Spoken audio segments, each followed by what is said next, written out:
তৃতীয়বার করছি, হুমায়ুন আহমেদের তৈরি একটি জনপ্রিয় চরিত্রের নাম বলুন। শাওন। শাওন? আপনি কি চিন্তা করে এসব উত্তর দিলেন?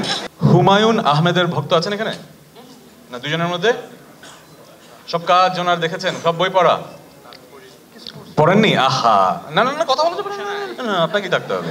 এইটাই তো মজাটা, চলে আসার পর প্রশ্ন জানার পরে তো আর চেঞ্জ হওয়া যাবে না। এটাই হচ্ছে খেলার ইয়ে। একজন হয়তো টিমে আছে, সে খুব হুমায়ুন আহমেদের ভক্ত, সে সব জানে, কিন্তু সে বলবে ইস আমি কেন না। হুমায়ুন আহমেদের তৈরি একটি জনপ্রিয় চরিত্রের নাম বলুন। হ্যাঁ, বাজার প্রেস করতে হবে তো। আপনার উত্তর হচ্ছে বাকের ভাই।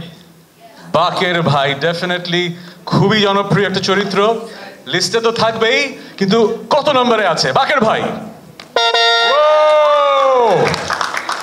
তার মানে বাজার রাউন্ড আপনি জিতলেন, তার মানে আপনার কাছে এই প্রশ্নটা আসলো, আপনার দলের কাছে প্রশ্ন। আমি যাচ্ছি, হুমায়ুন আহমেদের তৈরি একটি জনপ্রিয় চরিত্রের নাম বলুন। হিমো। একজন মানে দ্বিতীয় জন। হ্যাঁ, হিমো। হিমো হয়েছে হয়েছে হয়েছে, পেয়েছি। আমরা জানতে চাই, আমরা অলরেডি বোর্ডে কত পয়েন্ট? 94 পয়েন্ট। তৃতীয়বার করছি, হুমায়ুন আহমেদের তৈরি একটি জনপ্রিয় চরিত্রের নাম বলুন। শাওন। শাওন?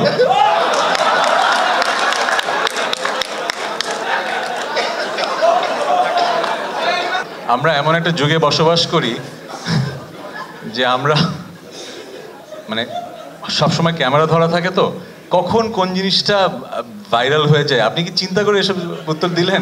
না না, চিন্তা করে দেই নাই। উত্তরটা দেখতে চাই বোর্ডে আছে কিনা। না, উত্তরটা নেই। মিসির আলী। মিসির আলী, মিসির আলীটা দেখতে চাই বোর্ডে। মিসির আলী, ইয়েস।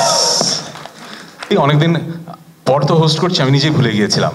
ওনারা তো স্টিল করলেন, যখন স্টিল করলেন ওনারা ডিসকাস করে একটা উত্তর দেবেন, এবং একটা উত্তর দিলেই বোর্ডের সব পয়েন্ট চলে আসবে ওনাদের কাছে। তার মানে 2 রাউন্ড শেষে ওনাদের পয়েন্ট, বামপন্থী দল কিন্তু এগিয়ে, দেশ কিন্তু একদম 134 পয়েন্ট নিয়ে ওনারা লিডিং।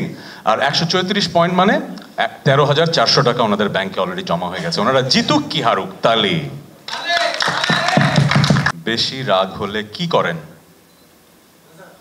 ঘুমাই। উনি আগে স্পর্শ করেছেন, ঘুমাই। আচ্ছা, ডানপন্থী দল বলছেন বেশি রাগ হলে কি করেন? আপনি ঘুমান। ঘুমাই। কি সুখী মানুষ, এটা কেমন রাগ?